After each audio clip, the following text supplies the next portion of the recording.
जो लोग ये सोचते हैं कि मंदिर में सिर्फ मूर्ति होती है, भगवान नहीं होते हैं, उनके लिए आज का वीडियो लेकर आई हूँ। ध्यान से सुनना। हरे कृष्णा दोस्तों, राधे राधे दोस्तों। एक बार अयोध्या में एक पंडित जी रहते थे जो बांके बिहारी जी के अनन्य भक्त थे। अयोध्या में कनक बिहारी जी का एक मंदिर था। तो पंडित जी मंदिर में कनक बिहारी जी की बहुत सेवा करते थे और कनक बिहारी जी को अपना छोटा भाई मानते थे। जब भी मंदिर में आते तो एक ही बात बोलते कि देख, तू मेरा छोटा भाई है, मैं तेरा बड़ा भाई हूँ, तुझे कोई भी समस्या हो मुझे बता देना, मैं समाधान कर दूँगा, तेरी समस्या का सुझाव कर दूँगा, और तुझे कोई भी काम हो मुझे बेझिझक बोल देना। मतलब बड़े भाई की तरह उससे बातें किया करते थे। तो कनक बिहारी जी से अनन्य प्रेम करते थे। ऐसे ही समय गुजरता रहता है। पंडित जी के बेटे को खुजली की बीमारी हो जाती है। तो पंडित जी अपने बेटे को एक वैद्य के पास लेके जाते हैं। वैद्य 4 प्रकार की औषधि देते हैं और कहते हैं बच्चा है, आराम हो जाएगा, चिंता की कोई बात नहीं है। ये 4 प्रकार की औषधि है, इनको मिलाकर जहाँ जहाँ बच्चे को खुजली हो वहाँ वहाँ लगा देना। तो पंडित जी ने ये औषधि उठाकर मंदिर में जाकर अलमारी के ऊपर रख दी। उन दिनों बिजली की सुविधा नहीं होती थी। पंडित जी ने जहाँ पर औषधि रखी वहीं पर कनक बिहारी जी की मिश्री रखी होती थी। कनक बिहारी जी को सोने से पहले दूध में मिश्री मिलाकर भोग लगाया जाता था। तो जो पंडित जी औषधि लेके आए थे उन 4 औषधि में से एक था नीला थोता। नीला थोता एक प्रकार का जहर होता है और खुजली की बीमारी मिटाने के लिए काम भी आता है। तो उन दिनों बिजली की सुविधा तो होती नहीं थी। तो पंडित जी ने मिश्री की जगह नीला थोथा उठाकर दूध में मिलाकर बिहारी जी को भोग लगा दिया और भोग लगाकर घर चले गए। अब कनक बिहारी जी तो बहुत परेशान थे, शरीर नीला पड़ता आ गया और धीरे धीरे कनक बिहारी जी की जो मूर्ति थी वो काली पड़ गई।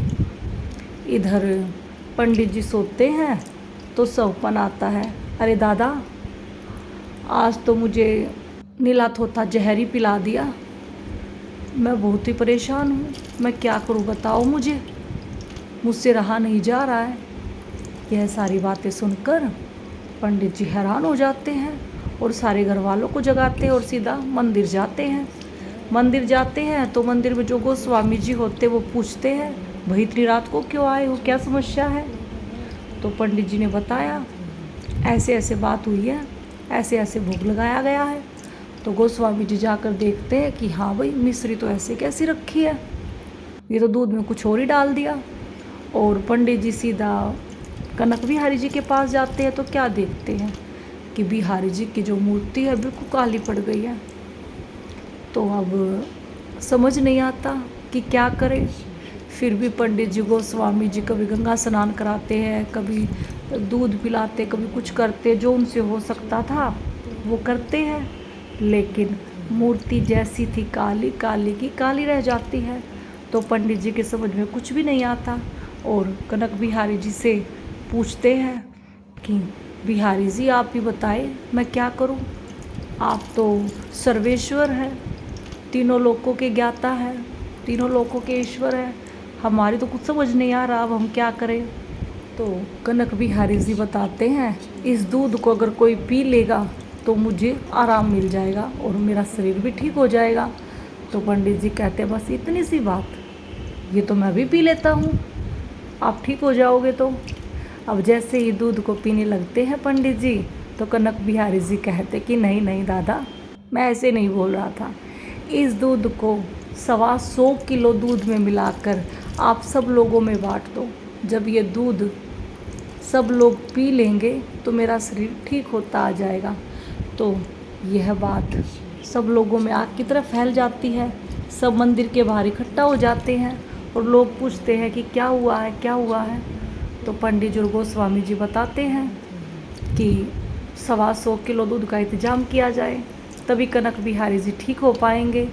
तो तुरंत दूध का इंतजाम किया जाता है और दूध में मिलाकर नीला थोथा सबको दिया जाता है। एक एक चम्मच दूध सबको बांटा जाता है। जब लोगों से पूछा जाता है कि इस दूध में जहर है और सारी घटना बताई जाती है कि कनक बिहारी जी तभी ठीक होंगे जब यह दूध सब लोग पी लेंगे, तो आप हैरान हो जाओगे। एक भी लोग वहाँ ऐसा नहीं था जिन्होंने ये कहा हो कि हम दूध नहीं पिएंगे, वरना जहर का दूध कौन पी सकता है। तो सब लोगों ने वह नीले थोथे वाला दूध पिया और जैसे जैसे लोग पीते रहे वैसे वैसे कनक बिहारी जी की मूर्ति वापस सफ़ेद होने लग गई, ठीक होने लग गई। और अंत में जब सारा दूध खत्म हो जाता है तो पंडित जी क्या देखते हैं कि कनक बिहारी जी की मूर्ति बिल्कुल जैसी थी वैसी हो गई, लेकिन हाथ में एक काला धब्बा रह जाता है। तो पंडित जी पूछते हैं, बिहारी जी हमने तो सारा दूध खत्म कर दिया, फिर आपके हाथ पे काला धब्बा क्यों? तो बिहारी जी ने कहा कि तुमने जिस कढ़ाई में दूध डाला था उस कढ़ाई में एक बूंद दूध कढ़ाई में रह गया था और यह उसी बूंद का निशान है, वह बूंद किसी ने नहीं पिया था। तो पंडित जी कहते हैं, तो बिहारी जी अब इसका क्या किया जाए? तो कनक बिहारी जी कहते हैं, मेरे हाथ में जो ये निशान है ये तुम्हारे प्यार का निशान है और मैं नहीं चाहता कि यह निशान कभी मिटे। तुमने आधी रात को आकर मेरी पीड़ा को दूर किया है। तुम मुझसे इतना प्रेम करते हो, मैं तुम्हें बता नहीं सकता। मैं भी तुमसे कितना प्रेम करता हूँ। मैं इस निशान को रखना चाहता हूँ क्योंकि ये मेरे बड़े भाई की निशानी है। ठाकुर जी ने खुद पंडित जी को अपना बड़ा भाई कहा। दोस्तों, अगर आप कभी भी अयोध्या जाओ तो आप कनक बिहारी जी के मंदिर में ज़रूर जाना। आज भी कनक बिहारी जी के हाथ में वो काला निशान है। उनके निशान को छुपाने के लिए उनके हाथों में मेहंदी लगाई जाती है।